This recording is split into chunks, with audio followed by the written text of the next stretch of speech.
Bonjour les amis, j'espère que vous allez bien. J'avais prévu cette vidéo pour répondre aux questions que vous vous posez souvent et en fait c'est des questions qui reviennent de manière récurrente. Donc voilà, je me dis qu'en y répondant, ça va sans doute vous aider. Donc je remercie beaucoup les gens qui m'ont posé des questions. Je les ai regroupées par grappe pour être la plus efficace possible. Je ne sais pas encore combien de temps va durer cette vidéo, mais en fait j'avais fait un premier jet et j'avais déjà passé 10 minutes sur la première question, donc bon, je vais essayer d'être plus synthétique. Mais je vois que c'est un format qui vous plaît, donc c'est possible que je le refasse très prochainement. N'hésitez pas d'ailleurs, hein, si en voyant cette vidéo vous avez d'autres questions qui vous viennent, mettez-les en barre de commentaires, je les prendrai en compte pour la prochaine. Allez, on commence. Je vois Marcel, le chat, qui arrive, mais c'est pas grave, on lui fait une petite caresse et il va être attentif aussi. La première question, c'était quels gestes ou attitudes peuvent me décrédibiliser sans que je le voie? Y a-t-il des gestes à faire ou éviter en public? Alors c'est intéressant le sans que je le vois, puisque effectivement la plupart du temps on n'est pas conscient des gestes que l'on fait. D'où l'intérêt, l'importance de pouvoir se revoir. C'est souvent ce qui est proposé hein, quand on fait les séances de média training. C'est pas toujours très agréable hein, d'ailleurs de se revoir et de se réécouter, mais ça peut permettre de mettre le doigt sur des aspects qui nous échappent complètement. Généralement, qu'est-ce qui décrédibilise? On va partir du principe que tout ce qui est de l'ordre des gestuels parasites, les micro-démangeaisons, les mains dans les poches, les gestuels, par exemple, de réassurance ou le fait de, voilà, d'avoir des autocontacts comme ça sur son corps, c'est vrai qu'on va plutôt considérer que c'est décrédibilisant. C'est ce qu'on retrouve hein, la plupart du temps dans tous les ouvrages qui concernent la communication non verbale. Est-ce qu'il y a des gestes donc à éviter plutôt cela et est-ce qu'il y a plutôt des gestes à faire? C'est vrai que on va plutôt vous préconiser le fait d'avoir des gestuels d'ouverture, voire même des gestuels de conquérance, c'est-à-dire des gestes plutôt amples, plutôt visibles, une voix qui porte. C'est d'autant plus vrai quand vous êtes sur des grandes scènes. Il va falloir occuper cet espace-là. Moi-même, quand je passe dans les médias, je considère que le plateau sur lequel on est aussi une guerre territoriale, donc tout est bon pour occuper ce territoire. Le fait d'avoir des gestes voilà, qui parfois même sortent du cadre, mais ça c'est pas mon problème à moi, c'est le cadreur. Donc en tout cas d'avoir des gestes qui occupent l'espace et font bien comprendre aux autres que je suis là et que ma parole compte, c'est tout à fait important, c'est vrai. Simplement, si vous me suivez un peu, vous savez que j'aime pas trop les aspects trop clichés. Et c'est d'ailleurs le titre de cette vidéo.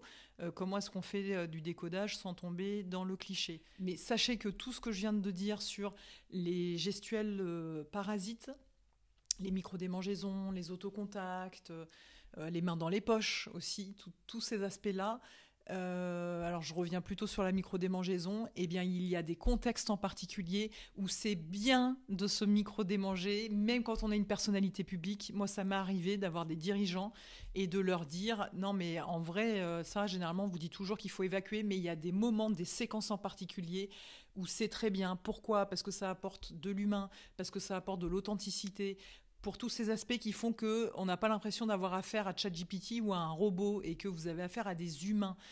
Par contre, on est d'accord que c'est dans des contextes qui sont plus émotionnels et pas forcément des contextes qui sont analytiques, qui sont liés à du chiffre, etc. Mais dans des contextes plus émotionnels, bien sûr que ça peut être important et voire même plutôt valoriser la personne qui se micro-démange ou qui a des gestuels parasites, eh bien ça va même la valoriser parce qu'on va se dire ah mais en fait cette personne-là est humaine. Vous voyez le degré de nuance qu'il faut avoir hein, pour arriver à décoder et dire bah en fait on ne peut pas se satisfaire d'un dictionnaire de gestes, ça ne fonctionne pas, il faut pouvoir adapter en contexte. Donc moi c'est ce niveau de lecture là et de nuance là que je souhaite que vous ayez. Donc c'est important de le garder en tête. C'est pour ça que bon, il y a les grandes lignes, mais après il y a effectivement vous en contexte. Autre question. Parce que je suis déjà à 5 minutes pour la première, mais j'ai réussi à diviser en deux. Est-ce que les femmes sont plus douées que les hommes en non-verbal? La réponse est oui. Mais les psychopathes aussi sont très bons pour décoder le non-verbal. Si c'est une question qui vous intéresse d'ailleurs sur la psychopathie, je vais consacrer tout mon deuxième soir de webinar à cette question-là, notamment les personnalités difficiles. Ça aura lieu le lundi 24 novembre, donc réservez votre créneau. Alors, les femmes plus douées que les hommes en non-verbal, oui. Ça peut s'expliquer de différentes manières, dans différents domaines qui ne s'excluent pas les uns les autres. D'un point de vue, par exemple, de la neurobiologie, il se trouve que les femmes auraient un corps calleux plus dense. Ça veut dire quoi? Ça veut dire qu'il y aurait des connexions neuronales plus importantes qui se feraient. Et le corps calleux est cette zone du cerveau qui permet de faire communiquer hémisphère droit, hémisphère gauche. Donc ça aurait un impact aussi sur la capacité à déceler les intentions chez les autres.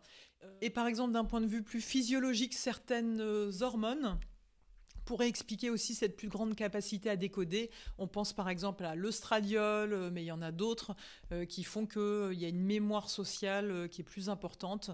Il y a un lien à l'autre qui est plus développé. Bon, il y a aussi, d'un point de vue plus évolutif, d'autres théories qui développent cette capacité d'empathie en disant, bah oui, et finalement, comme la femme donne naissance, il y a des liens plus spécifiques qui sont développée avec le nourrisson parce qu'elle y porte davantage attention et donc elle est davantage capable de décoder aussi l'état intérieur du nourrisson et également comme elle joue un rôle d'un point de vue de l'évolution plutôt de régulateur social ou le fait d'apaiser les tensions dans un groupe, ça l'amène à être une bonne décodeuse quelque part. Donc vous voyez, il y a plein d'explications différentes et possibles.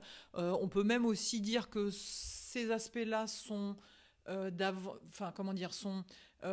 encore plus ancrés par une autre couche qui est la dimension culturelle, puisqu'il y a beaucoup d'études qui montrent que finalement les petites filles, quand elles jouent à la poupée entre elles, elles sont très sensibles à regarder l'autre petite fille, qu'est-ce qu'elle fait, et puis qu'est-ce qui se passe sur le visage de l'autre petite fille au moment où elle est en interaction avec la poupée, etc.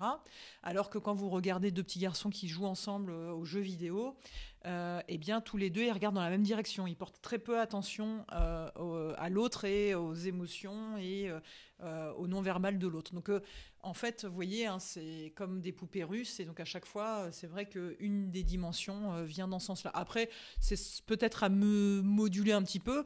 On parle de résultats qui sont de 5 à 8% supérieurs selon les études, mais j'aime bien rappeler qu'on parle de moyenne et que souvent, dans ce type d'études, la dimension individuelle, on dit idiosyncrasique, notamment en termes linguistiques, c'est-à-dire les termes qui nous sont propres à nous, ce qui est lié à notre individualité, souvent ça dépasse un peu tous ces aspects de pourcentage. Donc il est très possible que vous ayez des femmes qui soient moins bonnes décodeuses et que vous ayez des hommes qui soient très bons décodeurs. Je passe à l'autre question. Mais je continue parce que c'était une femme qui m'avait posé cette question. Pourquoi j'ai souvent l'impression de ne pas être entendue, même quand je m'exprime clairement? Et j'avais une autre question, est-ce que mes émotions se voient trop? Elle est passionnante, cette question. C'est vrai que souvent, dans ce que j'observe, les femmes vont être davantage dans cette dynamique relationnelle, voire même de séduction non consciente. Donc on va avoir beaucoup de têtes penchées, on va avoir beaucoup de regards adressés. Ça, c'est un point que je vais aborder et que j'avais abordé lors de mon dernier webinar.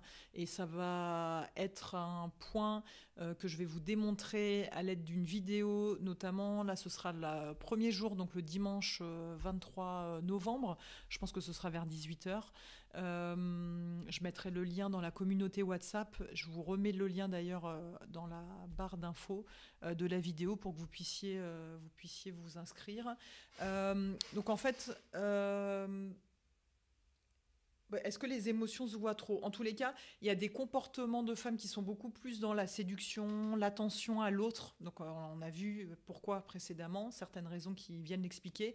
En tous les cas, ça peut être un frein parce qu'effectivement, de fait, comme elles sont dans la dynamique relationnelle, elles paraissent moins conquérantes, en fait, que leurs confrères masculins.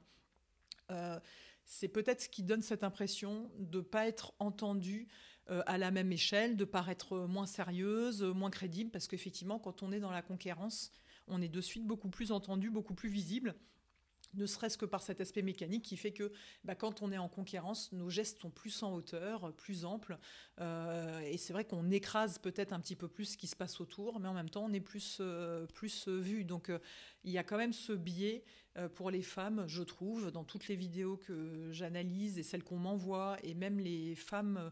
Alors quand c'est des femmes dirigeantes, c'est intéressant parce que il arrive parfois qu'il y ait des bons mix, qu'il y a un bon aspect conquérant qu'on retrouve, mais comme c'est des femmes, il y a aussi l'aspect parfois avec plus d'inclinaison de tête, ce qui fait qu'on a un mix intéressant entre ces deux aspects. Mais en tous les cas, c'est vrai que sur de la prise de parole en public, il y a des petits conseils que je donne, que vous retrouvez d'ailleurs dans l'e-book que je donne à la fin de la formation.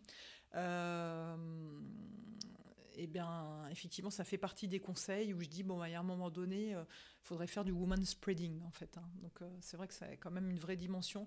Vaut mieux partir du principe, quand on est une femme, qu'on part avec des billes en moins et qu'il va falloir y aller. Ça paraît cruel, mais bon, c'est comme ça. Comment apprendre à lire le non-verbal sans tomber dans les clichés? Merci pour cette question qui m'a inspiré le titre de cette vidéo. Comment transformer ce que je ressens en analyse structurée? Et comment évaluer la pertinence de mon décodage du non-verbal perçu?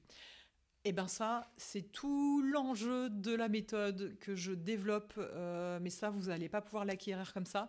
Je fais au mieux, moi, pour vous la présenter, et comme je vous le disais, ça va être le cas lors de la première soirée du dimanche 23. Je vais vous présenter qu'est-ce que c'est que cette méthode. Après, évidemment, si vous souhaitez aller plus loin, et vous êtes un peu obligé, parce que quand on veut décoder le non-verbal de manière sérieuse, c'est comme quelqu'un qui passerait sa vie sur le canapé à regarder des vidéos de personnes qui font des abdos. Si vous voulez le six-pack, à un moment donné, vous n'allez pas avoir le choix que d'aller vous-même en salle. Vous voyez, c'est un peu la limite du contenu que je peux vous transmettre, mais je fais au mieux pour vous transmettre un maximum de choses. En tous les cas, apprendre à lire le non-verbal sans tomber dans des clichés, vous l'avez compris, l'idée c'est de regarder ce qui se passe en contexte, d'avoir cette finesse d'analyse. D'ailleurs, ça me fait rebondir sur une des méthodes aussi qu'on voit ensemble quand on est en accompagnement, c'est notamment les 3C. Donc on va regarder que l'analyse se fasse bien en cluster. Donc un signe en soi, c'est souvent trop léger, donc il va falloir regarder des grappes de signes ensemble. On va regarder ce qui se passe en contexte uniquement, et on va regarder s'il y a de la congruence ou plutôt de l'incongruence. L'incongruence, c'est quand vous avez un décalage entre la strate verbale et la strate non verbale. Donc les 3C, c'est hyper important de les garder en tête, et rien que ces garde-fous-là, ça vous permet déjà de ne pas être dans le bullshit et de ne pas raconter n'importe quoi et de ne pas surinterpréter, parce que c'est vrai que c'est quand même un aspect important. Et ça, comment on acquiert ça? C'est à force de s'entraîner, de voir des vidéos. C'est pour ça que je fais des coachings collectifs, parce que ça me permet, avec de la vidéo là, que vous analysez vous-même, de vous donner du contenu. Marcel, il miaule. Mais oui, Doudou, qu'est-ce qu'il y a? Bon, attends. A few moments later. Et donc, à la question, comment évaluer la pertinence de mon décodage? C'est le cadeau que je vous donne à la fin de la première journée, donc je vous invite vraiment à venir le dimanche 23. Est-ce une compétence qu'on peut acquérir, ou est-ce que c'est juste de l'intuition?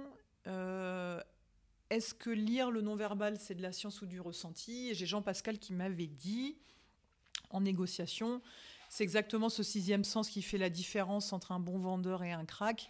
J'appelle ça l'alarme sourde. Ton interlocuteur dit oui, mais son corps crie non, et là tu sais que ton deal va foirer.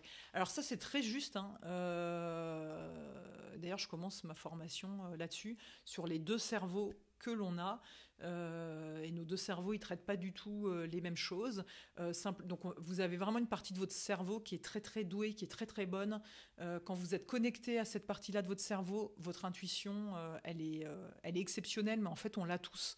Simplement, il faut quand même garder en tête que la plupart du temps, si votre cerveau est très capable de collecter un maximum d'informations de votre environnement, la plupart du temps, ces informations-là ne passent pas le filtre qui va arriver à votre partie plus préfrontale et plus analytique de la situation. Donc en fait, vous avez énormément de biais qui peuvent intervenir. Donc se fier à son intuition, elle est souvent très juste et très bonne, mais encore faut-il y être connecté et encore faut-il être sûr qu'il ne va pas y avoir des biais qui vont jouer comme des filtres là-dessus.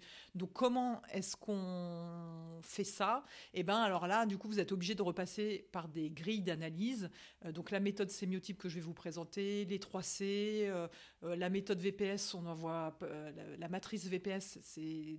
Alors je l'appelle SVP maintenant pour que vous la reteniez mieux, mais tout ça sont des choses que je vous présente et qui vous permettent justement, comme des garde-fous, de valider votre ressenti. Parce que c'est ça qui est important en fait, c'est que la plupart du temps, vous avez une intuition, mais il va falloir la valider. Et le fait d'avoir une méthode qui permette de dire ok, j'observe ça, j'observe ça, j'observe ça, j'observe ça en même temps, c'est congruent ou incongruent, et ben c'est vrai que ça fait toute la différence et ça permet un petit peu de mettre de côté cette question des biais et de pas se fier seulement à son intuition, même si je le répète, notre intuition, elle peut être très bonne. Le problème, c'est qu'elle n'est pas toujours conscientisée et qu'elle peut être biaisée.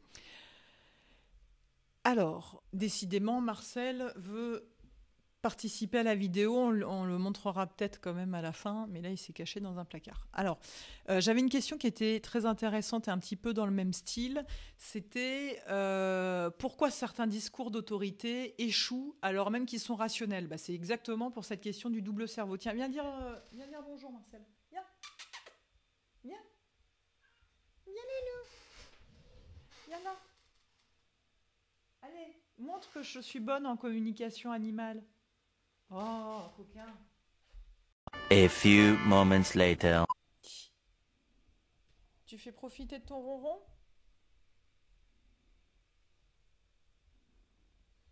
Ah, mon doudou. Bon. Allez, je me recycle en communication animale. Allez, on fait un petit coucou puis on s'en va ? Moi qu'il est beau. On fait Marcel.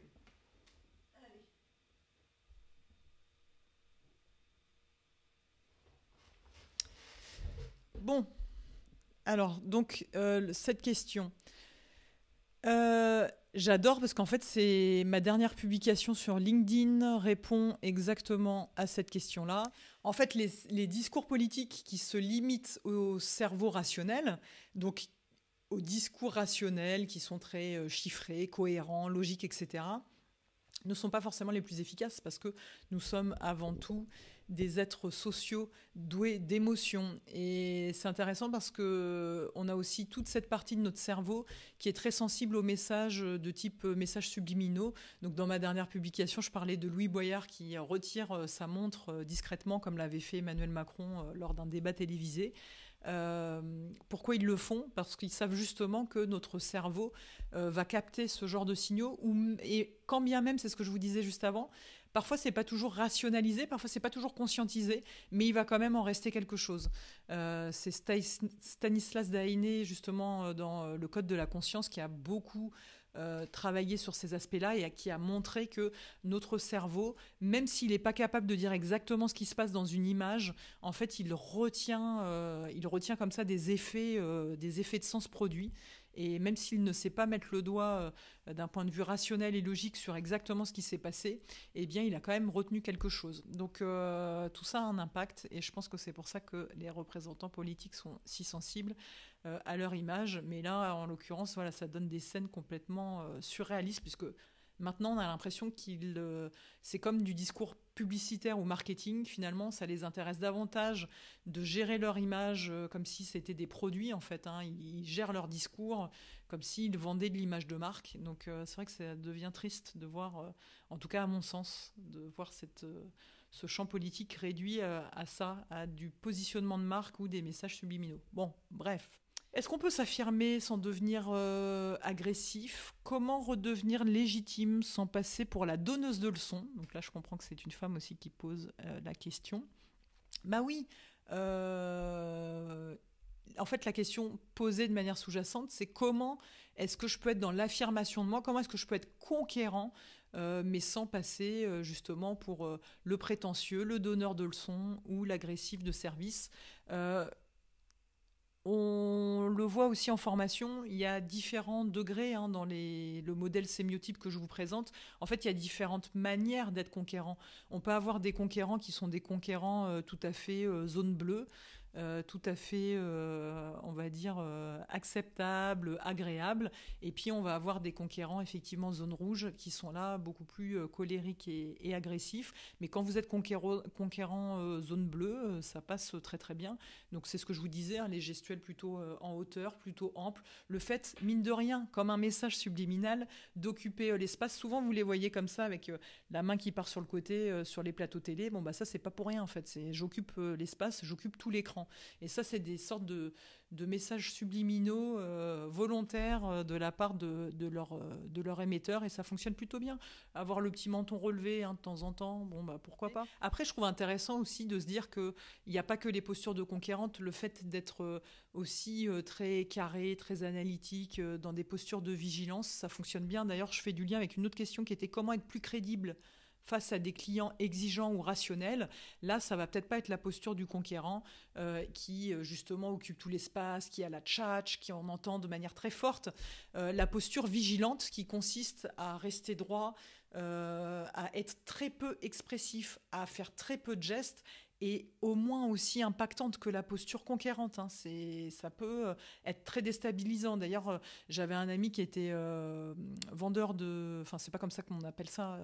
Je veux dire, vendeur de médicaments. Je ne sais plus le nom exact. Bref, vous représentez un laboratoire et vous allez...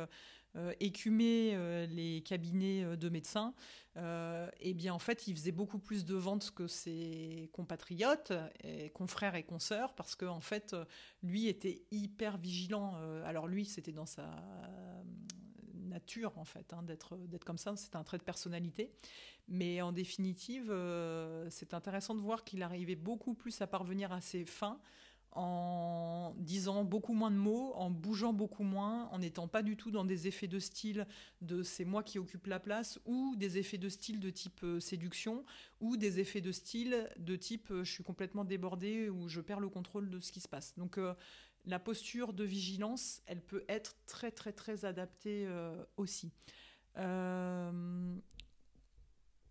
Autre question, j'avance un peu, je vois 25 minutes. Alors, comment savoir si quelqu'un me manipule? Comment savoir si quelqu'un me ment ou dissimule une information? Est-ce qu'on peut détecter la manipulation sans se tromper? Le mensonge, la manipulation, c'est vrai que ça fait partie d'un grand sac qu'on peut mettre ensemble. Maintenant, vous allez voir que je vais traiter ça peut-être un peu différemment, mais c'est tellement long. Là, c'est un vrai gros chapitre, donc il me faut au moins une demi-heure pour en parler. Bon, le jour 2, j'espère que j'aurai ce temps-là, parce que je voudrais faire un webinaire, mais qui ne dure pas trop longtemps. 1h30 grand maximum. Et donc, on reviendra sur cette question-là du mensonge, de la manipulation.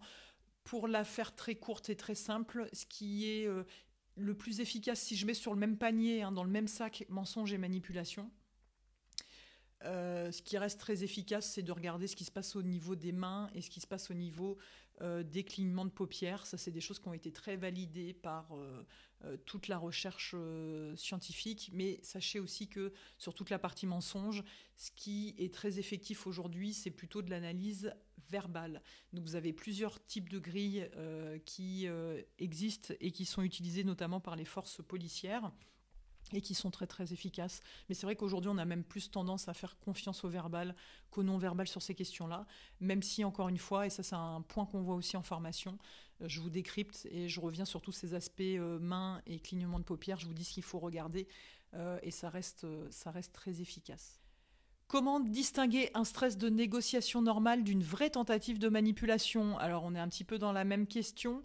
Là, si j'apporte un petit peu de finesse, je dirais que pour un œil non averti, c'est vrai que c'est pas évident. C'est pour ça que vous avez besoin et que je peux que vous encourager à vous entraîner. si vous ne le faites pas avec moi, pour X ou Y raison, faites-le vous-même seul, mais il va falloir que vous vous forciez à regarder des vidéos. Quand on est seul, c'est pas évident, mais c'est en forgeant qu'on devient forgeron. Donc à un moment donné, vous n'allez pas avoir le choix que de vous frotter à ce type de vidéo-là pour entraîner votre œil. Si votre œil n'est pas entraîné, vous n'allez rien voir, parce que en fait, les choses sont criantes et se voient quand on est habitué, quand on est exercé, mais sauf que quand on ne s'est pas entraîné, c'est comme, je trouve que la métaphore sportive se prête vraiment bien.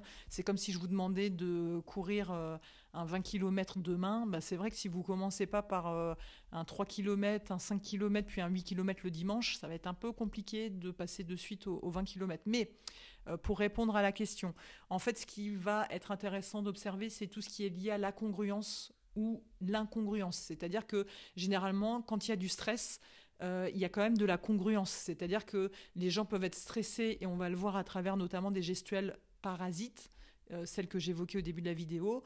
Néanmoins, il y a quand même de la congruence, c'est-à-dire qu'il n'y a pas de décalage entre le dire, ce que l'on trouve d'un point de vue verbal, et ce que l'on observe sur le corps.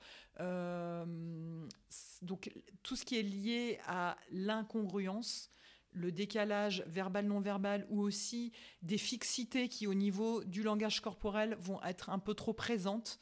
Ça, c'est un point qu'on va aborder ensemble, mais souvent les manipulateurs se repèrent à l'incongruence et aussi à ces aspects de fixité. Des regards soutenus un peu trop longtemps, des mouvements de tête qui ne bougent pas beaucoup. Voilà, la fixité, c'est un vrai point. Comment repérer une tension avant qu'elle ne se transforme en conflit ?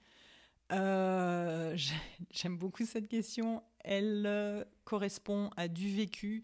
Vous savez, c'est pas évident hein, quand vous êtes doué. Enfin, j'allais dire doué. Non, moi, j'étais pas douée du tout. Mais en tout cas, j'ai beaucoup travaillé cet aspect-là décodeur non verbal. Donc, je suis plutôt spécialiste et experte. Mais en fait. Moi, il y a des aspects qui, dans mon quotidien, sont très compliqués. Notamment ma voisine, quand je passe et que je lui souris, qui me fait des vieux sourires voilà, très, très agressifs, là, voilà, comme ça. Ou la femme de mon gardien. Hein, ce qui est... Moi, pendant plusieurs mois, j'ai dit à mon mari, il y a un problème avec cette personne. Parce que tous les matins, moi, je lui faisais un bonjour... plutôt authentique, hein, donc avec vraie participation de la bouche, les yeux, etc. Et donc j'avais des espèces de vieux sourires, un peu à la Marion Cotillard, si vous avez vu cette séquence, que sans doute je vais la reprendre le dimanche 23 novembre. Je pense qu'à force de la répéter, cette date, ça va s'ancrer. Ce sourire à la Marion Cotillard, ça va, oui, ça va très bien, oui, ça va et vous, bon, voilà, où il y a beaucoup de dégoût en fait autour. On voit le dégoût dans l'activation qu'il peut y avoir dans la zone autour du nez, hein, avec les lèvres supérieures qui remontent. Bon, bah moi, la femme de mon gardien m'a fait ce type de sourire-là pendant des mois, donc j'ai dit à mon mari, je pense qu'il y a un problème avec cette personne-là, et effectivement, il y avait un problème. Simplement, comme les gens... J'allais être vulgaire. Mais comme ils posent pas ça sur la table, bah voilà, vous pouvez pas savoir. Mais bon, moi, c'était quand même un truc que j'avais remarqué. Puis bon, bah mon mari m'a dit non, mais bah non, y a rien. Qu'est-ce que tu veux qu'il y ait ? Bon, bah voilà. Mais vraisemblablement, il y avait quand même quelque chose. Quelle différence entre la sémiologie et les autres disciplines ? Alors, c'est intéressant parce qu'on pourrait aussi compléter la question en disant quelle différence entre la sémiologie et les autres disciplines en France et ailleurs. Sachez que la sémiologie est une discipline universitaire qui s'apprend dans un cursus qui souvent est le cursus lié à la linguistique. Donc, en fait, vous apprenez quelles sont les structures du langage, vous apprenez l'analyse de discours et vous transférez ces grilles d'analyse sur des aspects plus comportementaux ou sur des systèmes qu'on appelle semi-symboliques, c'est-à-dire de la publicité, des espaces de circulation dans des musées, par exemple. Donc la sémiologie, elle est passionnante parce qu'elle a cet ancrage scientifique important. Elle date d'il y a plus d'1 siècle. C'est ce qui la rend aussi fondamentale et aussi puissante, à mon avis. Pourquoi je disais aussi dans les autres pays ? Parce que quand on est sur du comportemental et du non-verbal, il y a finalement un peu qu'en France qu'on trouve cet aspect de la sémiologie et de la linguistique qui est la discipline maîtresse sur tout ce qui est lié au non-verbal. C'est vrai que dans d'autres pays, comme aux États-Unis par exemple, c'est beaucoup plus les psychologues qui gèrent la question du non-verbal. Je pense à Paul Ekman, notamment sur le décryptage des expressions faciales. Vous avez aussi en Angleterre l'éthologie, l'analyse des comportements animaliers, notamment avec cette figure de proue d'Esmond Morris qui est souvent citée. Donc vous voyez d'autres disciplines. Finalement, c'est vrai que le non-verbal, le comportemental est transdisciplinaire. C'est ce qui rend aussi cet aspect-là si intéressant, et il y a toujours de nouvelles choses à voir et à creuser. La différence entre cette discipline-là et d'autres disciplines, pour moi, par exemple, moi je me suis formée à l'hypnose, la PNL, j'ai adoré. Simplement, on est plutôt dans des aspects plus thérapeutiques. La sémiologie, moi je ne suis pas thérapeute, c'est pas mon métier. Juste, je décode, j'analyse, j'interprète, c'est pour ça qu'on me paye. Et alors que sur de la PNL, par exemple, ça va être intéressant parce que vous allez apprendre à poser les questions, à pouvoir creuser. Mais souvent, c'est plus dans une optique d'accompagner les gens et de mieux cerner leurs besoins. Donc moi, j'ai trouvé ça très, très pertinent. Mais sur l'aspect non-verbal, je reste fidèle à la sémiologie. D'ailleurs, j'ai mis les mains en prière parce que voilà, je suis heureuse d'avoir découvert cette discipline avec des personnalités très fortes, décédées malheureusement maintenant, mais qui ont vraiment été incroyables. Je pense à Roland Barthes et Ferdinand de Saussure, forcément, qui a fondé la discipline. Il y a d'autres disciplines, mais complètement bullshit. Il y a des trucs que je vois des fois sur le non-verbal, je me dis, waouh, c'est chaud. Les gens, ils vont là-dessus, c'est nul, quoi. Ça reste vraiment sur le b.a.-ba. Il y a même des disciplines gourouisées. Donc, fuyez les gourous, j'en ai fait les frais, moi aussi, fuyez-les. Là, il y a un nom qui me vient en tête. Il y a des gens qui sont vraiment incroyables. Sachez que pour la discipline qui se revendique discipline pseudo-science, la personne est quand même en lien avec des faits de harcèlement, etc. Donc en fait, c'est des histoires qui vont quand même très très loin. Donc méfiez-vous des gourous. La sémiologie, elle est universitaire, elle est ouverte à tout le monde. Enfin voilà, c'est pas le même mindset. Comment être plus crédible face à celle-là, j'y ai répondu, face à des clients exigeants ou rationnels. Et donc on arrive 36 minutes. Ma dernière question, waouh. En plus, je vais faire des petites coupes. Donc a priori, je vais pas dépasser les 40 minutes. C'est cool ça. J'essaye, les amis, je fais au mieux, j'essaye, mais j'y arrive pas toujours. Est-ce que cette méthode est accessible sans bagage scientifique ? Combien de temps faut-il pour apprendre à décoder efficacement ? Comment pratiquer sans devenir suspicieux ? Alors, pratiquer sans devenir suspicieux, écoutez, je ne l'ai pas mis, mais je crois que je vais la remettre, cette image-là que j'ai. Vous savez, c'est dans le film Matrix. Il y a Neo, il propose 2 pilules, pilule rouge, pilule bleue, laquelle tu veux prendre ? Évidemment, il y a un effet pilule rouge. C'est-à-dire qu'à partir du moment où vous commencez à rentrer dans quelque chose de construit, solide, et que vous vous appropriez, moi c'est la méthode sémiotype, je lui ai donné ce mot-là, mais que vous appropriez la méthode, que vous arrivez à devenir un bon décodeur, et que vous devenez même, ça c'est mon rêve le plus fou pour vous, que vous deveniez un serial décodeur, il y a forcément un avant, un après. Vos dynamiques relationnelles et sociales, elles changent complètement parce que vous arrivez à aller davantage sur des aspects plus authentiques.